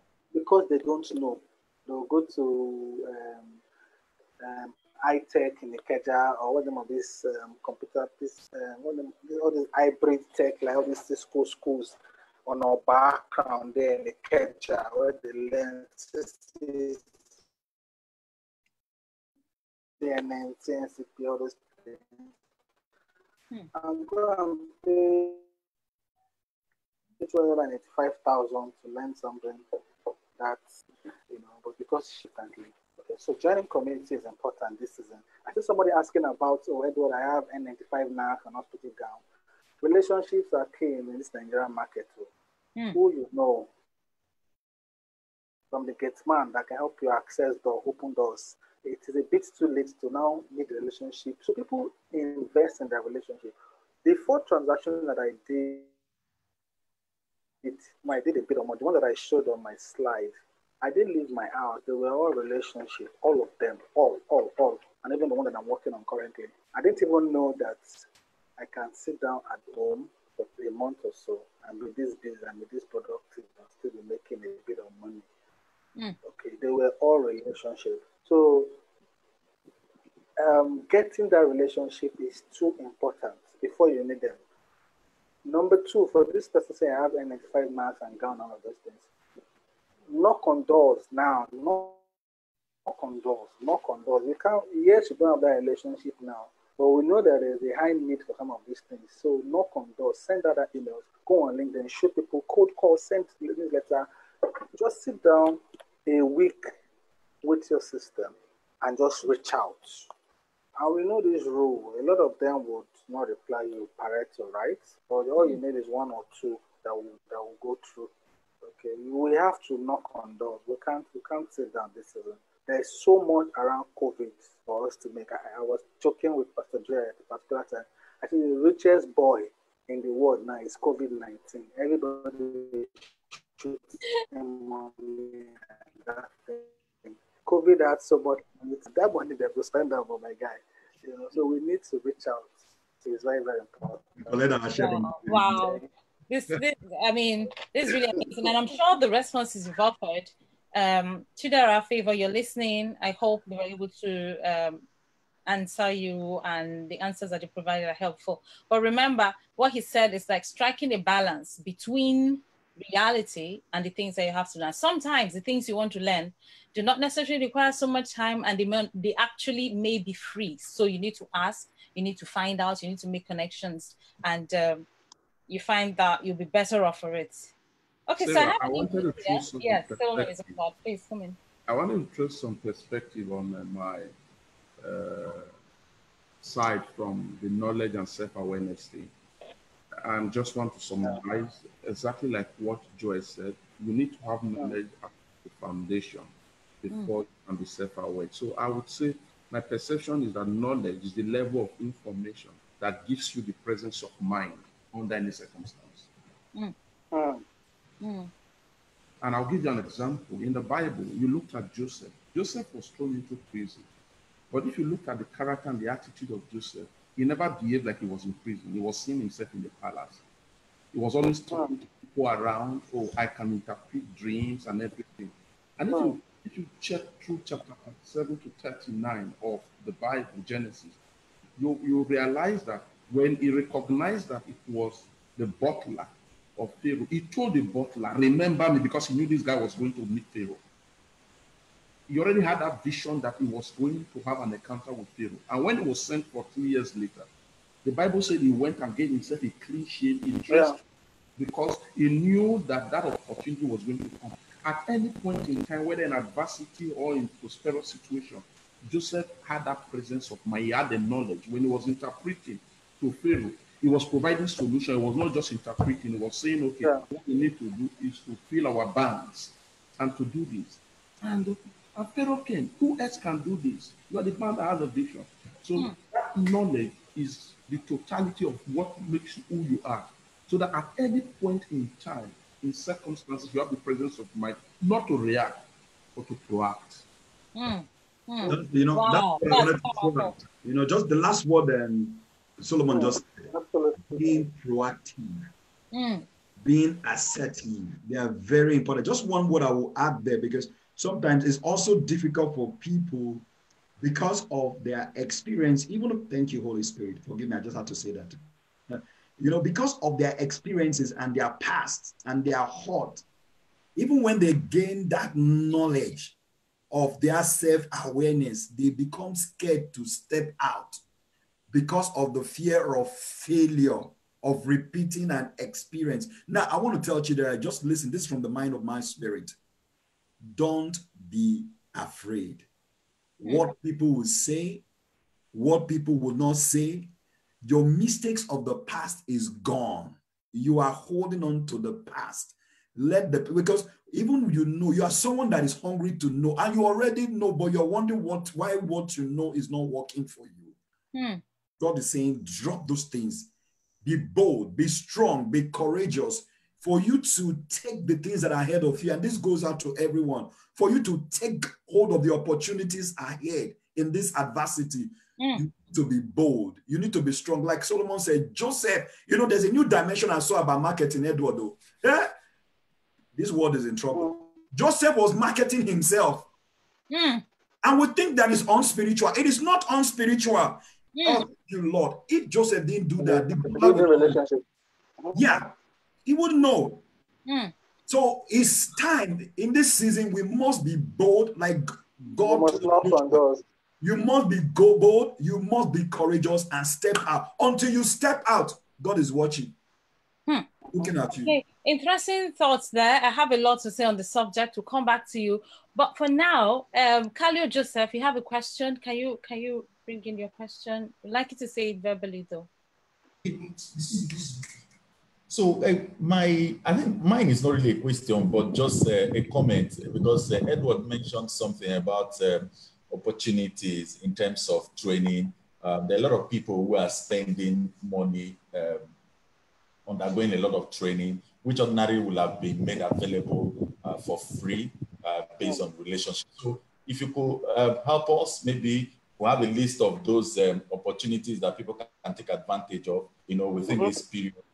Training, yeah, because I personally have been observing a lot of training. Some of them I pay, some I have them free of charge and all those stuff. So I think it will be beneficial for our audience. Okay, okay.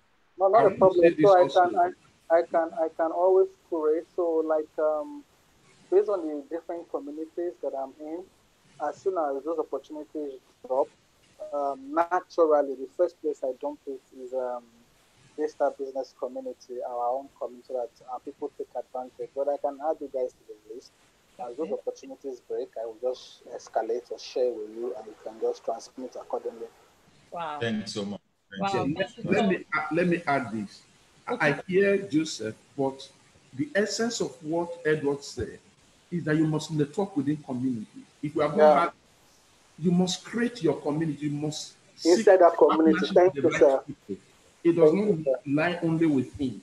There are opportunities around. Network within your community. Create the communities that can do something. Just networking within the community, a word can be dropped. Solomon, and that word might be your life changer. Solomon, Sarah, let me share an experience that has helped Edward and I date. My biggest break, I've been in business for a while, knew everything, but I wasn't making a headway.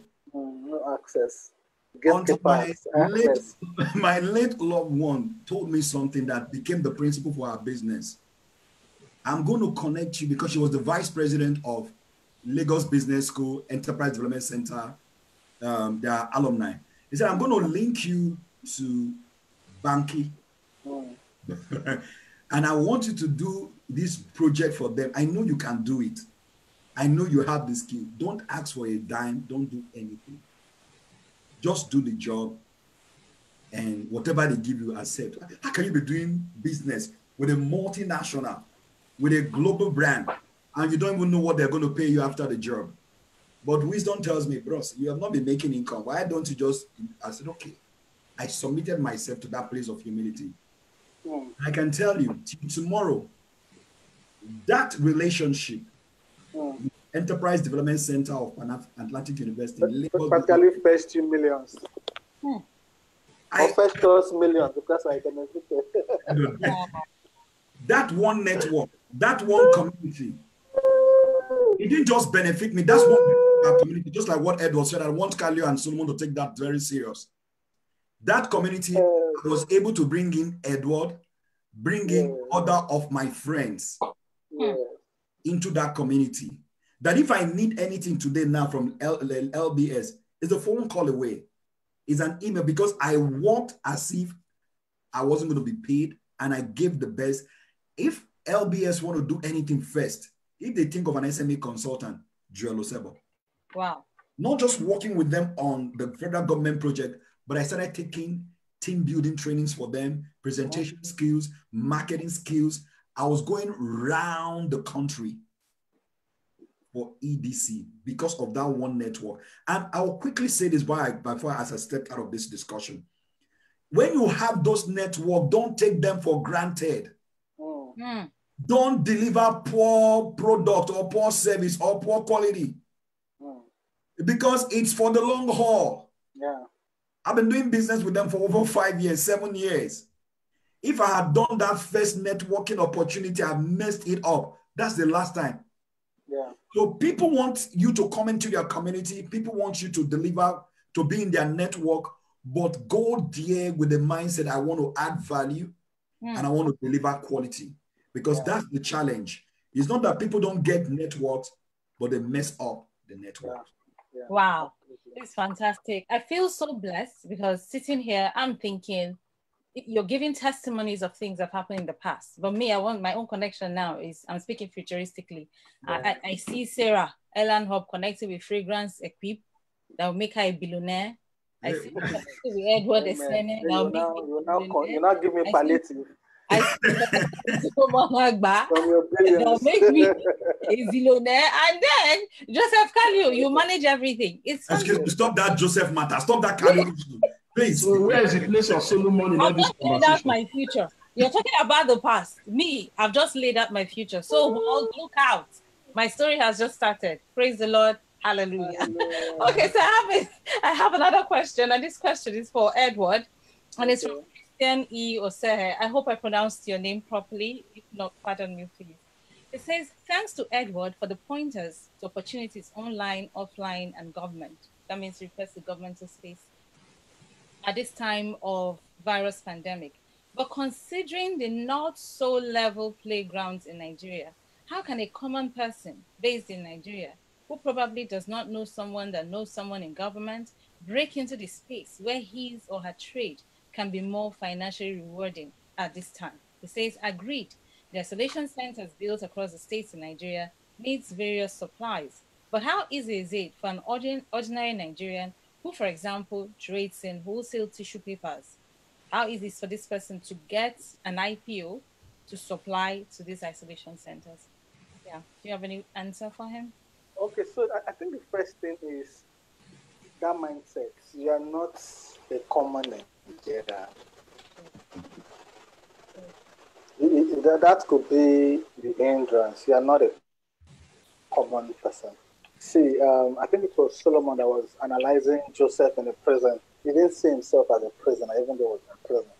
The value that you carry, the solution that you have to give, places you on the table with kings. So that mindset alone is enough for you to go and start knocking on doors. Now, I'm not saying it's very easy, because the relationship you need for a transaction is needed before the transaction. So it's like building your well before you become tested. Okay. So people actively investing in communities, in clubs, in meetings, to getting valuable content. If we don't have it now, it's sorry. But that doesn't mean there is no way out. The other way out is to use the law of 4. We are 3 or 4 persons away from this. So if I want to do something with Lagos State government, I'm a bit close to Pastor Sam, but not very close. I was privileged to do 2 sessions with Reverend last year, personal invite. But in the pastor, sorry, I'm using an example in this time. Pastor Boye Oloyede is my closest ear. With him, I can get Reverend's attention. And I think that with Reverend's attention, I can get Lagos State government attention. Do you understand? Because he has a very close relationship. In fact, at that meeting, he said his child and someone whose child used to attend the same school at one point. Are you getting my point now? So Yeah. if I really want to do something with Lagos State government, I will reach out to Pastor Boy Oloyede and make my case to him, for him to help me make a case to Reverend, or grant me an audience with Reverend. Reverend is not in the country. For Reverend to help me do that introduction. Okay, I've done a lot of introduction for people in Google, in IBM, and they are doing great stuff today. So somebody gives you access, it grants another person access. Okay, so even up to Juliet, the country director, I was just looking at a mail that I shared with Garrett and Pastor Joe will know the person, former Reverend PA. I shared a mail and I gave Juliet's contact, just do an A introduction. Hi, Juliet, please meet this is my colleague who's into the wants to do this and this and this for Google. Having a mail, an email of somebody that works in a multinational is a big deal this current time. It's not their phone number, it's not their house, it's their email. Somebody an email with something that makes sense. They will get back to you. Okay, so like I said, the common person, that's the big disservice. The second thing is to build the relationship before you need it. The third thing is to build that ladder, build a chain. If you don't have it, build it, have the doors that can grab 2 doors that does like 3 access or 4 maximum. Then the last thing is to be like what Harvey's used to say, there's a cab driver that we used to use in marketing. We're not afraid to be number 2. So currently now, I don't work for a lot of state governments as Edward, but I execute briefs. So it's sometimes okay for you to just position behind somebody that has that access. So I position behind Joel a lot of time. He gets a big gig, we do together. I position, he knows, Ajay Rally had to get something from Kwara State government. I don't know Kwara State government, they don't know me. But we do it together. She brings say, well, this is this and this, and I get my share. In Abimbola gets something from a state, Akwa Ibom government. We do it together. I don't know Akwa Ibom state government. I've not been there. They don't know me, you know. But in that execution, a piece of that pie lands on my table. So it's also good for you to know people that have access to the doors and the gates and build that relationship, even if you don't have that relationship. And for me, I think I'll just stop there for now. Wow, that's really powerful. I think what nailed it for me is just crushing that mindset that I'm ordinary. Nobody's ordinary. And there's nothing like impossible. It can always be done. I'll give a classic example. We have a solution that people need. Yes, solve a problem. In fact, just understanding that you're not ordinary and that you can be anything that God wants you to be. I think that's always a foundational principle that we all need to have. I remember, I think exactly on the 2nd of March, I turned in my thesis. And then the next day, I started learning how to build a website. Before that day, I didn't know anything about building a website. Wow. I built the website from scratch. It's running now. I had the option of paying somebody to do that. But that was not an option for me because I didn't even intend to start running the website. I wanted to know about the world so that when I get someone to do it for me, I'll be able to tell the person exactly what I wanted. But I just realized just by following steps, taking the right steps on my bed in this small, tiny room. That's how Love was born. I got my former students on board and we've been running. In the first few weeks now, we've had over 5,000 site visits. And it's amazing, intriguing how that can be like a channel of blessing to so many people. So sometimes I think my personal testimony is we already have enough. If we truly look inside, we'll see that God has already prepared us. We just need to locate. All my life, doing all the things I've done, learning all the books, reading, like they say, research, it was preparing me for today. Because now being involved with the websites is like applying all those theories in a very tangible, measurable way, and it's fascinating.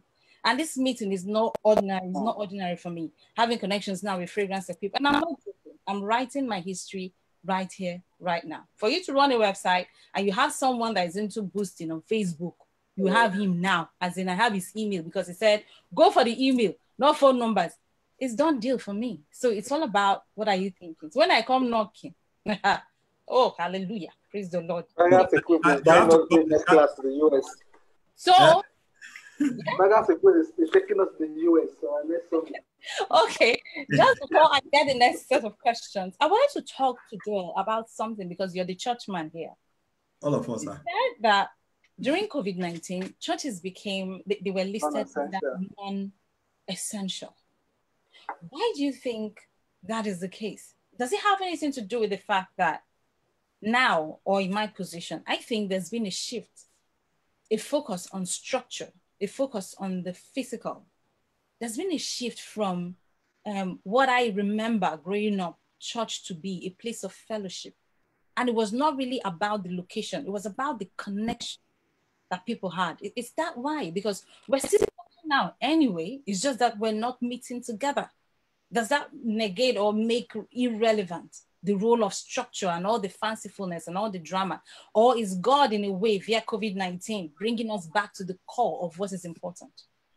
You know, you just said a lot of moving parts in this, you know, but we also want to look at it from, shall I put it, the perspective of the high level of expectation from the body of Christ in a time like this. Like everything you said, there are new frontiers that have just opened up. Everything you mentioned, you know, going back to the bases, knowing that it's a place of fellowship, is not just about a location, it's not just about a structure, it's just reopening our eyes to the the possibilities of the church, the multiple facets, the multiple phases at which the church can create and cause impact in our world. Now, back to the place of the essential and the non-essential, two things that just crossed my mind. Why it's been said it's non-essential is in the mind of, it sounds differently in the minds of two classes of people. One, to medical experts and people that are trying to make sure the curve is leveled. The COVID-19 is humanly transmitted through sneezing, through handshake, through, you know, just looking at it from the physical dimension in terms of science.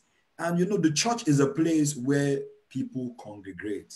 The way some of the places, even in Washington, D.C., in the U.S., in some places, some priests were the transfer, they became the people who transfer the COVID-19 to members of their congregation.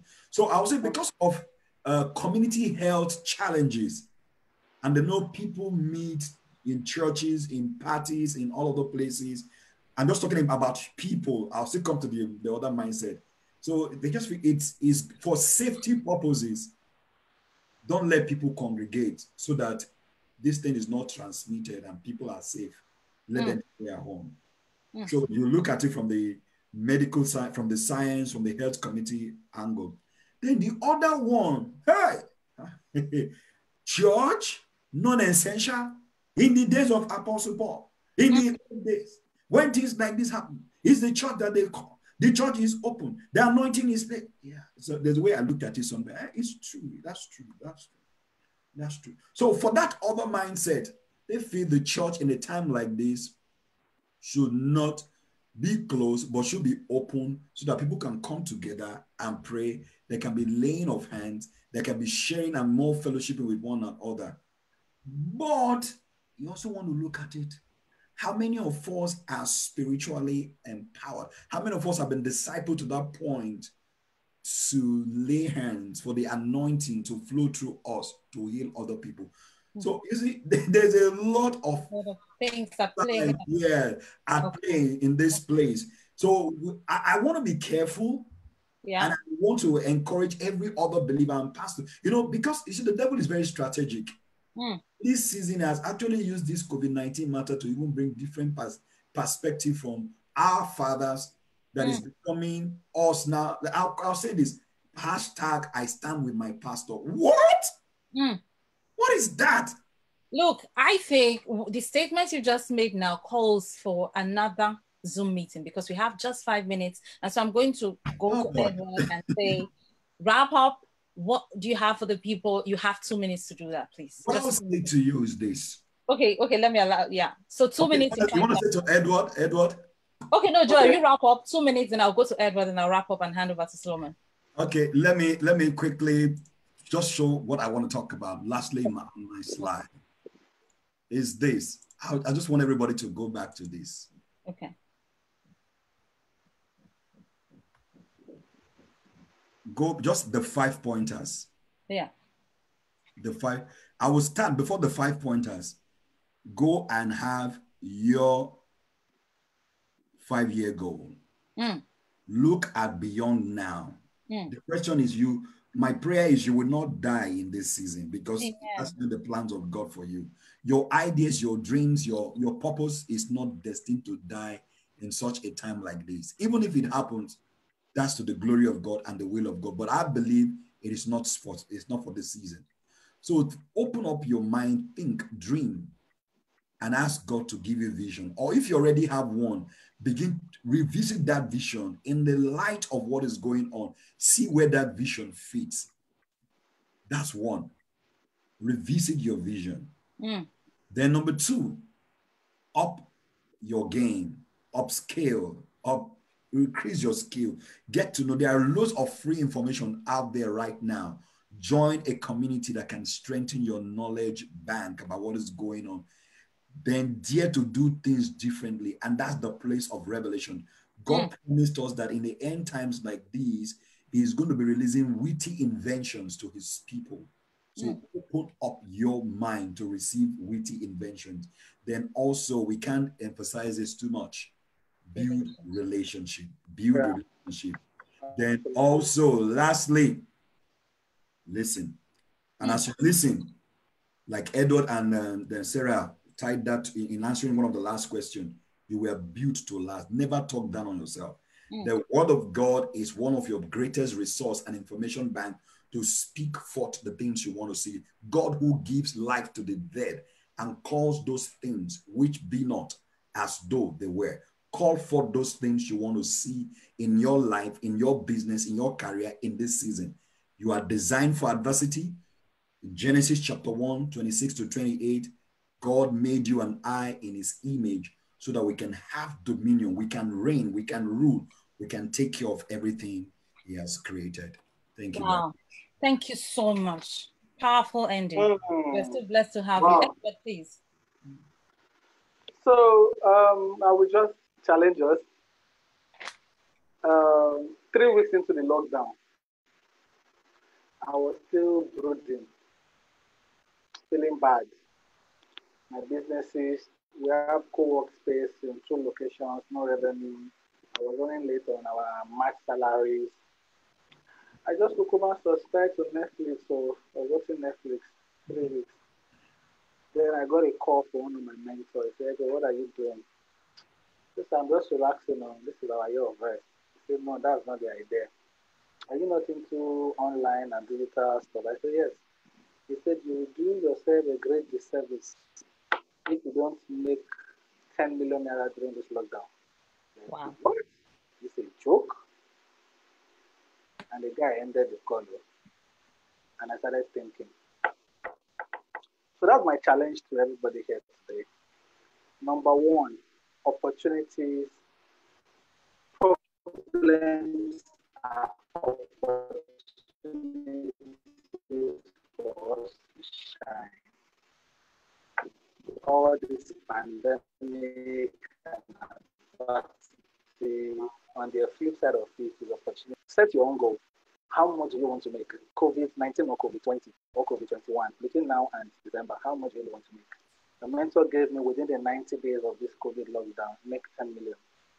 And by the grace of God, I've done about 20% of that already from those jobs. In lockdown, do you understand? So the second thing is to knock on doors. We can't wait. You can't say because I get person, because I know any person. Knock on doors. Send those emails, make those calls, show up where you can show up. Start making noise. Look at what Joseph did, like Solomon shared, carry your matter for your head, build relationships, and you will be shocked, sincerely. Thank you. Wow. Thank you so much. Thank you for so much. I mean, from my end, I would like to say thank you. I've already laid out my future. The past is not important to me. I've laid out my future. Sarah attended Thrive, and Sarah became. She met Fragrance Equip, she met and she met Solomon, and that's how she became. So thank you very much. But remember, all the materials that were shared on the platform will be available on elanhub.net. Ellen Hub, we carry the devotionals for every day. You can go there, get devotionals. We'll talk more about it as we partner, but thank you so much. It's been the pleasure of my life to be here. God bless you. Over to Solomon, please. Thank you, Sarah. Great job. Great job. Yeah. And thank you, Solomon. Thank you, Khalil. Thank you, Pastor Joe. Yeah, but we're not leaving yet. Yeah. Solomon will round up. Yeah, let me make the closing remarks. Sarah, thank you for your excellent moderation skills.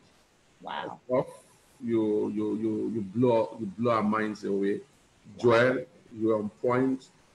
Then very simple. Edward, presentation was simple but packed with information. So, and I'm sure we are going to be knocking on your doors again. I want to thank those who have registered, who participated. I was blessed. There are things that I will not repeat, but there are things that I believe are very strategic for us to do. One of the things I want us to remember, and which was said passively, is that we must let the eye of our minds be open and be flexible to new learning.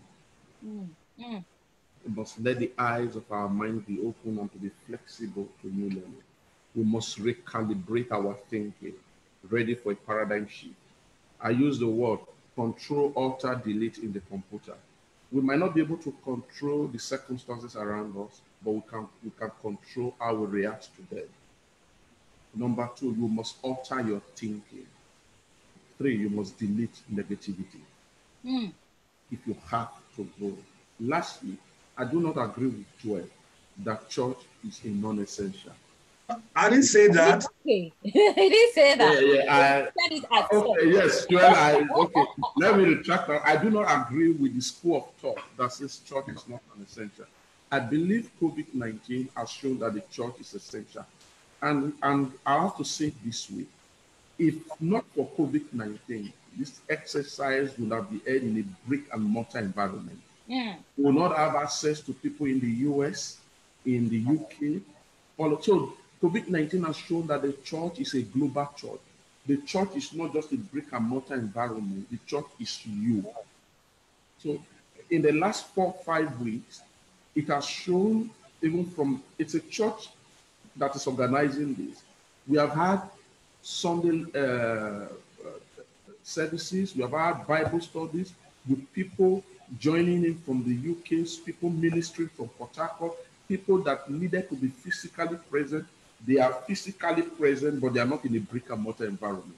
So these are the opportunities that it has shown. And I can tell you of the truth, because we had a vision planned 5 years before, the resources, the revenues of the church, we have maintained about 97% of it. The tithes, they still flowing because people are doing their transfer. And now, like I was sharing with Khalil yesterday, the church is making more money from offerings and thanksgiving now than in a brick and mortar environment. You'll find somebody dump 100 naira in an offering plate, but they will transfer 1,000 naira when he's doing a transfer. So you could see the opportunities that it has created for the church. And those are the mindsets I want us to break. I want to appreciate everybody that has done this. I know God has deposited this in us to expand the knowledge space. Today, we are making a complete man, both spiritually, in the spirit world, and morally. And I can tell you, whatever challenges that you are going through, use them as stepping stones. One thing that has become very key and strategic around this period is that one with God is majority. I want to thank you all. I've been blessed, and I believe you all are blessed. Thank you once again. I'm sure we are going to have a repeat version, maybe a different topic. We'll be calling on you all guys. Thank you. God bless you. Let me sign out. Thank you, everybody. This is exciting. Thank you. Ellen Hub, remember, all the materials are available there from tomorrow. EllenHub.com. Yes, we'll send it to your email. I'm putting them on the social media. Yeah. Thank you. God bless. Thank you. Okay, bye. Thank you. Thank you. Thank you, Khalil. Thank you, everybody. Thank you, Khalil. Thank you, Edward. Thank you, Prof. Sarah. Thank you, Goodbye. PJ. Nice to see you again. Sarah Joe, I have 365 days of devotionals. What do we do with it? Let's talk. Yes. Ellen Hub is open for you. Let's talk business. All right. You see, I said it is happening. No, hey, levels don't change. Oh. All right, then. Bye-bye. All right. God bless you. Edward, check your phone. I sent some stuff.